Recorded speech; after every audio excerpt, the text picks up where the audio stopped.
Basic शिक्षा नवाचार channel में आप सभी का पुनः हार्दिक स्वागत है।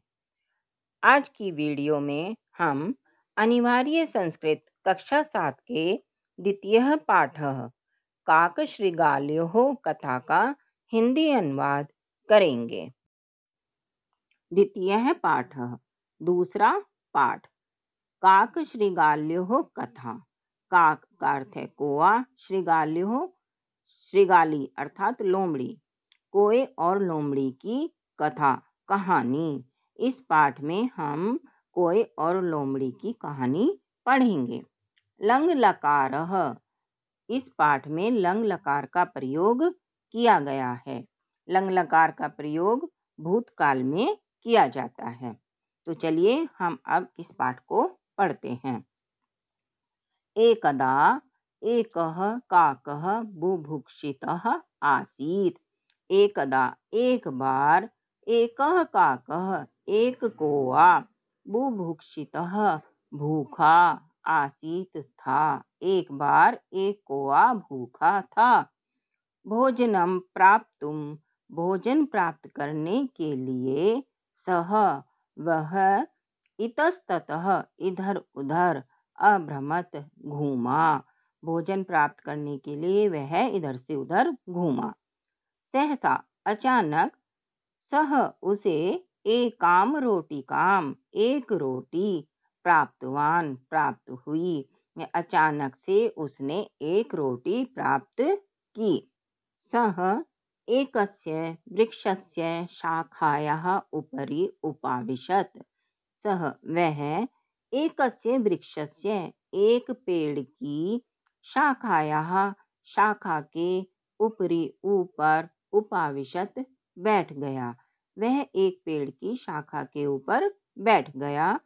ताम रोटिकाम खादितुं च अचिंतयत, च और, ताम उस, रोटिकाम रोटी को, खादितुम खाने के लिए, अचिंतयत सोचने लगा, और उस रोटी को खाने के लिए सोचने लगा।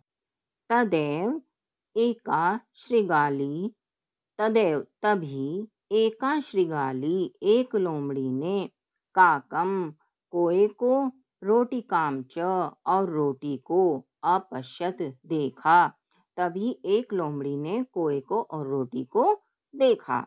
सा ताम रोटिकाम प्राप्तुम मनसि अचिंतयत, सा उसने, ताम रोटिकाम उस रोटी को, प्राप्तुम प्राप्त करने के लिए, मनसी मन में, अचिंतयत सोचा, उसने उस रोटी को प्राप्त करने के लिए मन में सोचा है। वह उस रोटी को प्राप्त करने के लिए अपने मन में विचार करने लगी कि किस तरह से इस रोटी को कोए से प्राप्त किया जाए। सा तस्यैव वृक्षस्य अधः अतिष्ठत। सा वह, तस्य एव उस ही वृक्षस्य वृक्ष के, अधः नीचे, अतिष्ठत बैठ गई, वह उस ही वृक्ष के नीचे बैठ गई। यस्य उपरि जिसके ऊपर, काकः कौवा, उपविष्टः बैठा हुआ, आसीत था, जिस वृक्ष के ऊपर कौवा बैठा हुआ था। शृगाली काकम अवदत, शृगाली लोमड़ी काकम कोए से, अवदत बोली, भो काक अरे कोए, तुम अतीव सुंदरः असि, अतीव अत्यधिक, बहुत, सुंदरः सुंदर, असि हो, तुम तो बहुत सुंदर हो।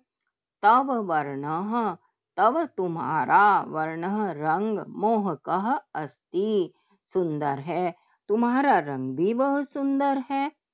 तव पक्षौ, तव तुम्हारे, पक्षौ पंख, मनोहरौ स्तः मनोहर हैं, तुम्हारे पंख भी मनोहर हैं, सुंदर हैं। तव ध्वनि अतीव मधुरः अस्ति, तव तुम्हारी ध्वनि आवाज, अतीव मधुर बहुत ही मधुर, अस्ति है, तुम्हारी आवाज भी बहुत ही मधुर है। तव ध्वनिम श्रुत्वा, तव तुम्हारी ध्वनिम ध्वनि आवाज को, श्रुत्वा सुनकर, मम कर्णौ मम मेरे कर्णौ कान, तृप्तौ भवतः तृप्त होते हैं। तुम्हारी आवाज को सुनकर मेरे कान तृप्त हो जाते हैं।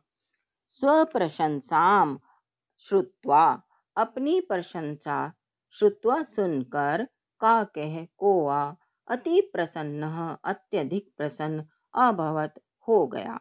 अपनी प्रशंसा सुनकर कोआ बहुत अधिक प्रसन्न हो गया। यदेव जैसे ही, सह उसने, काँव काँव इति ध्वनिम कर्तुम आरभत, जैसे ही उसने काँव काँव इति ध्वनि इस प्रकार से ध्वनि कर्तुम आरभत करनी आरंभ की, जैसे उसने काँव काँव करना शुरू किया, तदा तब तस्य मुखात उसके मुख से, रोटिका रोटी, भूमौ भूमि पर, अपतत गिर गई। जब उसने काँव काँव करना शुरू किया तब उसके मुंह से रोटी भूमि पर गिर गई। एतदर्थम एव, एतदर्थम इसके लिए, एव ही, श्रीगाली लोमड़ी ने, तस्य उसकी, प्रशंसा अकरोत की थी। लोमड़ी ने इसीलिए उसकी प्रशंसा की थी कि जैसे ही कौवा काँव काँव करने के लिए मुंह खोलेगा, रोटी नीचे गिर जाएगी। सा शीघ्रम एव रोटिकाम गृहीत्वा, सा वह, शीघ्रम एव शीघ्र ही, रोटिकाम रोटी, गृहीत्वा लेकर, तस्मात् स्थानात् उस स्थान से, पलायिता भाग गई, अखादत च और उसने रोटी खा ली। जैसे ही रोटी नीचे गिरी, वह जल्दी से रोटी लेकर उस स्थान से भाग गई और उसने रोटी खा ली। तो इस कहानी से हमें शिक्षा मिलती है कि हमें किसी की भी झूठी बातों में नहीं आना चाहिए। अपनी झूठी प्रशंसा सुनकर हमें प्रसन्न नहीं होना चाहिए। इस प्रकार से आज हमारे इस पाठ का अनुवाद कार्य पूरा होता है। इस पाठ का अभ्यास कार्य हम अगली वीडियो में लेकर आपके सामने शीघ्र ही उपस्थित होंगे। आशा है आपको मेरा यह प्रयास पसंद आया होगा। सभी कक्षाओं के अनिवार्य संस्कृत और संस्कृत प्यूषम के पाठों के हिंदी अनुवाद और अभ्यास कार्य के लिए जुड़े रहें हमारे चैनल बेसिक शिक्षा नवाचार से। धन्यवाद।